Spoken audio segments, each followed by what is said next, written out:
Today we're talking about what happens when the INFJ finally puts themselves first. Even saying that seems uncomfortable to a lot of INFJs because putting yourself first reminds you of a person who's selfish, who's all about materialistic things, who's all about being mean, and there's no realness to that person. Those are the things we think about when we say, oh, you should put yourself first. And guess what? That is the reason why we're not doing it. But it's time that we redefine what it means to put yourself first. Because trust me, as an INFJ, when you put yourself first, you're going to be of way bigger service. You're going to be able to help others on a completely different level. And on top of that, you're finally going to live out everything you ever wanted. It really takes a mindset shift. And if you're not an INFJ, it's really hard to explain to an INFJ what to do and vice versa. Because for us INFJs, it is a completely different process. Putting yourself first will look differently for an INFJ than it will for other types. And today we're going to talk about what it takes for an INFJ to put themselves first, what that will actually look like, and how you can finally experience everything you ever wanted, living that INFJ epic life. Before we get started, I want to remind you one last time, this round of the INFJ Epic Life Bootcamp starts tomorrow, November 12th, so make sure you join until then. We're not going to have late admissions. I'm looking forward to seeing you all there. All the information you need to know, you can find in the links in the description. In order to understand what it takes for an INFJ to put themselves first, we have to recognize how we're not putting ourselves first. Because it isn't about saying, oh, I have this big picture of I'm helping this one person, I'm helping this other person. I'm actually creating the life I want through other people. I'm, making the best out of what I can do. That is a given. Like, I assume by itself that we're trying to live the best life we can in general. And very often for the INFJ, that means being a martyr. That means being a savior. That means being the best friend. That means playing the supporting role in somebody else's movie. But are you playing the lead character in your movie? Are you the lead character in your novel, in your adventure? Probably not. Because for the INFJ, this is not what we've been told. This is not what we've been taught. And I'm convinced the more INFJs are actually confronted with this alternative lifestyle, so to say, the more they will recognize, oh, this is actually my true nature. Because now I wouldn't know how to go back. I wouldn't know how to live the way I used to live. But I also remember that when I was at that place where I wasn't putting myself first, it didn't feel like there was another choice. Because what we had learned as children is that the moment you put yourself first, you're going to get abandoned. One way or another, there was a person in your life who was living their life in such a way that you felt if you're not putting them first, you're going to have some kind of experience that you don't want. And it's not like, oh, by accident, the INFJ has a narcissist in their life. And it's also not to say that because you have such a person in your life, you turn into an INFJ. No.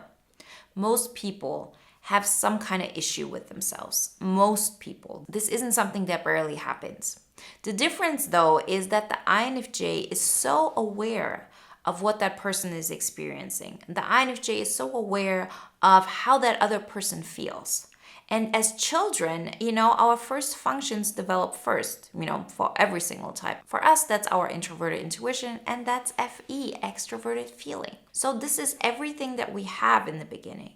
So we're so connected to how that person feels, and therefore how they're going to feel about us.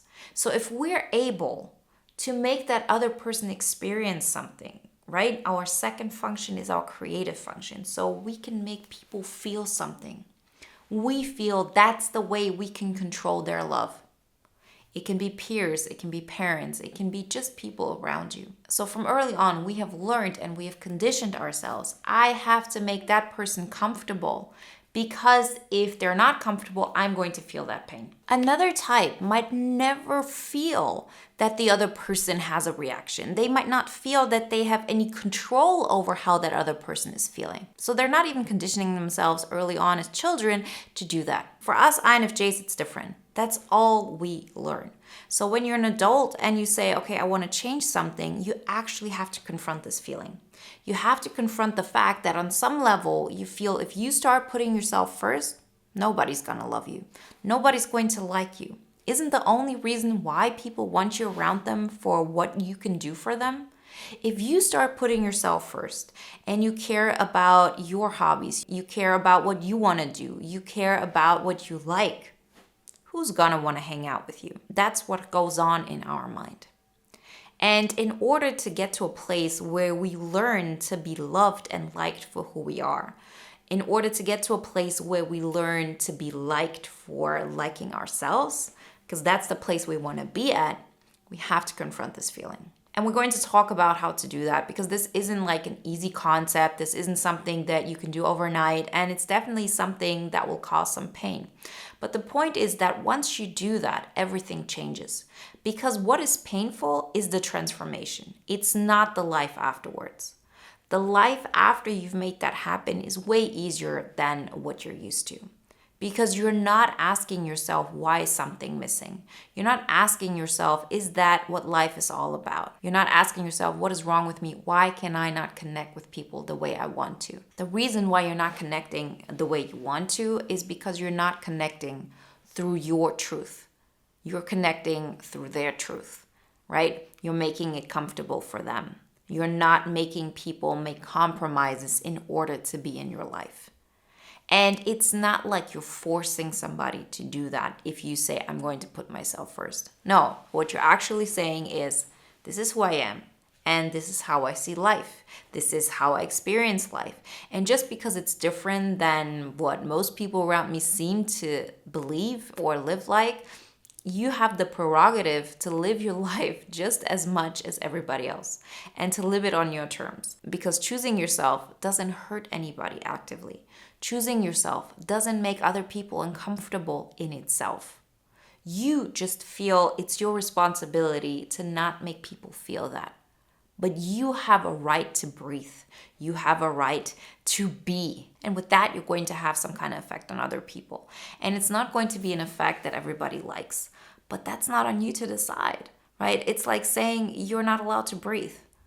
There's still enough room for others. If they cannot be around you because it evokes something in them, they can go somewhere else. If you're breathing, there's still enough breath for others. How often have you been in a situation where you say, I enter a group and I don't want to change the dynamic. I just adapt to that dynamic. And more often than not, you actually get bored by that dynamic. But the truth is that you, by entering that group, will change the dynamic to begin with. Because now it's not about the 5 people who used to be in that group. Now it's about the 6 people, including you. And that in itself creates a new dynamic. So why am I saying all this? I'm saying this because this is the basis of choosing yourself. It's about knowing everything that will lead, all the pain that you have to look into, everything that you have to confront within yourself. Because choosing yourself will mean people will finally see parts of me that I didn't want them to see. Because it would make them uncomfortable, because it would show them that I'm not the person they would want me to be. Right? Very often you've had some kind of parent or, person in your life when you were a child and they projected something onto you and you played that role or you tried to play that role. You probably were never that successful because you continuously got told, no, you're doing this wrong, you're doing this wrong. Now it's about choosing something where the people that you're thinking about are going to say you're doing it wrong, but you're doing it right because that is who you want to be. That is who you truly are. And so once you start that process and once you say, I'm going to choose myself, I'm going to do things my way, you're going to have those reactions. And deep down, you have to face those abandonment issues and those issues of, I'm going to be alone forever. Psychologically, for me, it really was this moment when I thought it will never be how it used to be. I will always be alone. I will always be disconnected from others. Because again, like everything that I'd learned was in order to connect with others, I have to connect through their world. And so now if I choose my world, I didn't know that I could connect with people on that level. But the truth is you can. In order to get that, you have to face the truth. And you have to be willing to say, I'd rather be disliked for who I am and create that kind of tension and have people think I'm weird and all of that than continue to play the role that just doesn't satisfy you anymore. And once you choose yourself, you know what happens? You start filling yourself up. All that void, all this space that you had that was there for other people, right? It's not going to be there anymore because you fill yourself up. That means you start doing things that you're proud of. You start doing things where if you would look at your life from the outside, you would say, oh, that person's living a cool life. You are saying that.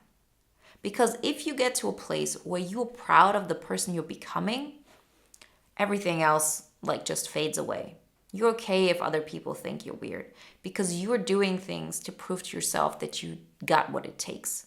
And there's nobody on this earth who can tell you this is wrong or this is right because you know that is what makes you feel good. And that's why I always talk about, the 5 pillars, because they were actually the areas that I worked on that helped me to create the life that I wanted. I had to make sure that my dynamics with the people in my life were intact. I had to make sure that I gained as much energy as I possibly can. Because in order to step out of that rat race, in order to create the life that you want, you have to create new things. And that requires a lot of energy in the beginning. And so it's a completely new concept. But if you say, I'm ready to make it happen, it's definitely possible. And I see it with INFJs every single day. I see it with people in boot camp. I see it with people that have bought the audio guide. And I see it with people who watch my videos for a long time. And I see the difference this kind of approach makes in people. So give yourself the chance. Say, I'm willing to put myself first. I'm willing to say, I'm going to do things that make me proud. And I'm going to take continuous steps to create that life. Because trust me, it might seem super hard in the beginning, but it's not going to stay this way. You are going to be able to create the life that you want, and it's going to be a life that continues to get better because you're being more and more in alignment with who you want to be and not with the person somebody else would want you to be. And you will experience some changes. For example, I'm not able to look into, how my best friend is feeling, on a deep level. I'm not able to know everything in her inner world. And I was so aware of that in my early 20s. I can't do that anymore. Because before, as an INFJ who hasn't looked into this, I had capacity to dive deeper into people to such an extent. I don't have this capacity anymore because all that space, I have filled it up with what makes me happy. I listen to the music that excites me. I put that on, and if other people don't like it, then I turn it off. I'm not going in thinking, oh, what can I do in order to make everybody else comfortable, and I completely forget about what I want. You have to learn to put yourself first, and it will be hard in the beginning. You can start by asking yourself, even if I don't care, because most of the time we have taught ourselves that we don't care. But to ask ourselves with every single decision that we make, if I did care, what would I choose? An example I used to give all the time that probably isn't so, normal nowadays after COVID and, with all the streaming services. But before, this typical example I had was you go to the movies with your friends. And it's about what kind of movie you want to watch. And before, the INFJ always said, whatever you want to watch, I don't really care. And they believe that. I believe that. But it's because we have conditioned ourselves not to be aware of what we want. And it's simple steps like these that will make the difference. So when you're in the movies and you think, I don't care what I want to watch, to ask yourself, what if I had to choose? What if I didn't have another way? I was here by myself, or my friend said, I'm not choosing, you have to choose. And you're not choosing because what your friend might want to watch, but what you want to watch. And the more often you do this exercise, the more aware you're going to become of what you want. And you're going to become aware of that in your vocation, in your priorities, in your wealth management, in your relationships, and in your physical energy management. What are the things that make you step into the world that you always wanted? What kind of trajectory are you building towards the INFJ Epic Life on your terms? If you want some small overview over this, get the poster on the 5 pillars to an INFJ Epic Life. If you want to go deeper into this topic, join the bootcamp. As I said, tomorrow we start with our first live call. Everything you need to know you can find in the links in the description. And if you want to watch another video now that is in alignment with today's topic, then watch the video when the INFJ finally stops trying to be social. This is what happens.